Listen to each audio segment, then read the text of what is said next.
The emperor's new suit. Many, many years ago lived an emperor who thought so much of new clothes that he spent all his money in order to obtain them. His only ambition was to be always well dressed. He did not care for his soldiers, and the theater did not amuse him. The only thing, in fact, he thought anything of was to drive out and show a new suit of clothes. He had a coat for every hour of the day, and as one would say of a king, he is in his cabinet, so one could say of him, the emperor is in his dressing room. The great city where he resided was very gay. Every day many strangers from all parts of the globe arrived. One day two swindlers came to this city. They made people believe that they were weavers, and declared they could manufacture the finest cloth to be imagined.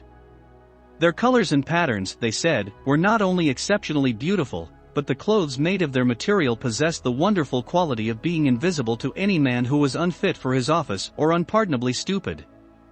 That must be wonderful cloth, thought the emperor.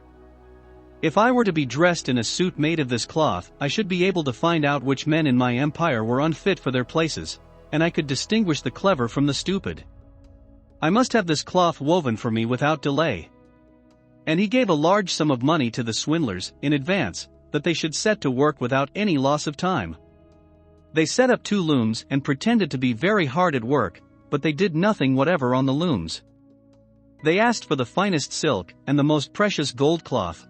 All they got they did away with, and worked at the empty looms till late at night. I should very much like to know how they are getting on with the cloth, thought the emperor. But he felt rather uneasy when he remembered that he who was not fit for his office could not see it.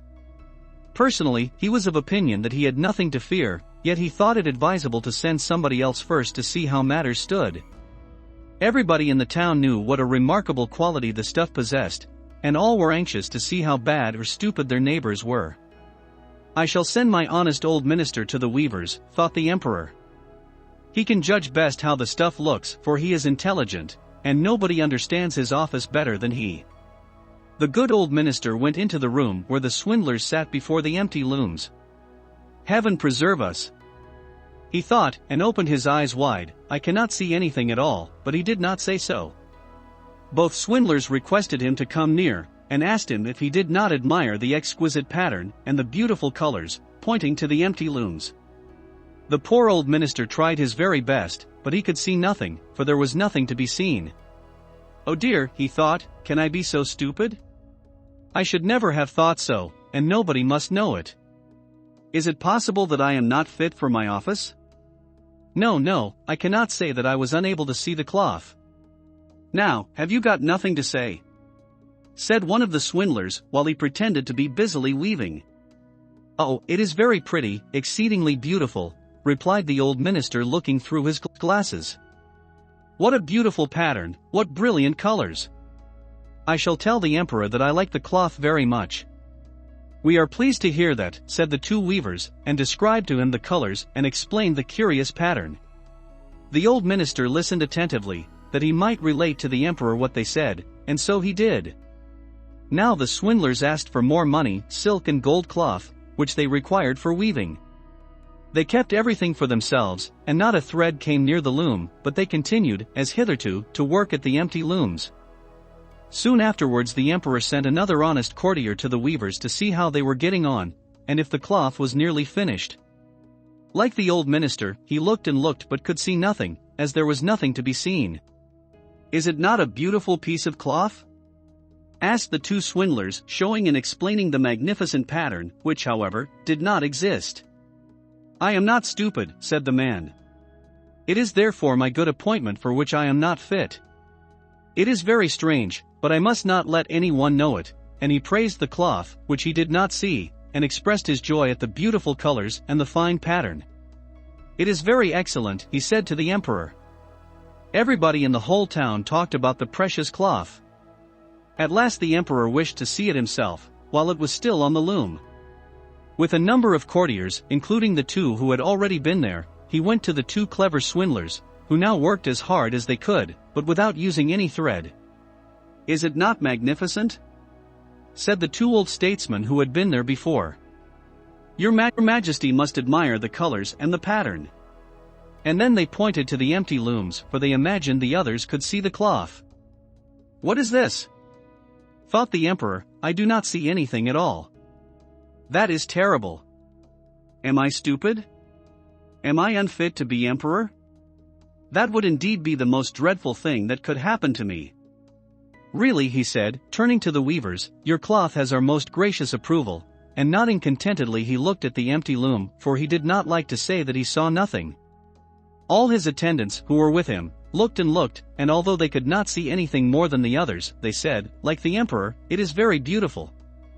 And all advised him to wear the new magnificent clothes at a great procession which was soon to take place. It is magnificent, beautiful, excellent, one heard them say. Everybody seemed to be delighted, and the emperor appointed the 2 swindlers imperial court weavers. The whole night previous to the day on which the procession was to take place, the swindlers pretended to work, and burned more than 16 candles. People should see that they were busy to finish the emperor's new suit. They pretended to take the cloth from the loom, and worked about in the air with big scissors, and sewed with needles without thread, and said at last, the emperor's new suit is ready now. The emperor and all his barons then came to the hall. The swindlers held their arms up as if they held something in their hands and said, these are the trousers. This is the coat. And here is the cloak. And so on. They are all as light as a cobweb, and one must feel as if one had nothing at all upon the body, but that is just the beauty of them. Indeed, said all the courtiers, but they could not see anything, for there was nothing to be seen. Does it please your majesty now to graciously undress, said the swindlers, that we may assist your majesty in putting on the new suit before the large looking-glass? The emperor undressed, and the swindlers pretended to put the new suit upon him, one piece after another, and the emperor looked at himself in the glass from every side. How well they look! How well they fit! Said all. What a beautiful pattern! What fine colors! That is a magnificent suit of clothes. The master of the ceremonies announced that the bearers of the canopy, which was to be carried in the procession, were ready. I am ready, said the emperor. Does not my suit fit me marvelously? Then he turned once more to the looking-glass, that people should think he admired his garments. The chamberlains, who were to carry the train, stretched their hands to the ground as if they lifted up a train, and pretended to hold something in their hands. They did not like people to know that they could not see anything. The emperor marched in the procession under the beautiful canopy, and all who saw him in the street and out of the windows exclaimed, indeed, the emperor's new suit is incomparable. What a long train he has! How well it fits him! Nobody wished to let others know he saw nothing, for then he would have been unfit for his office or too stupid. Never emperor's clothes were more admired. But he has nothing on at all, said a little child at last. Good heavens! Listen to the voice of an innocent child, said the father, and one whispered to the other what the child had said.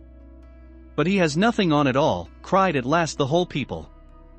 That made a deep impression upon the emperor, for it seemed to him that they were right, but he thought to himself, now I must bear up to the end.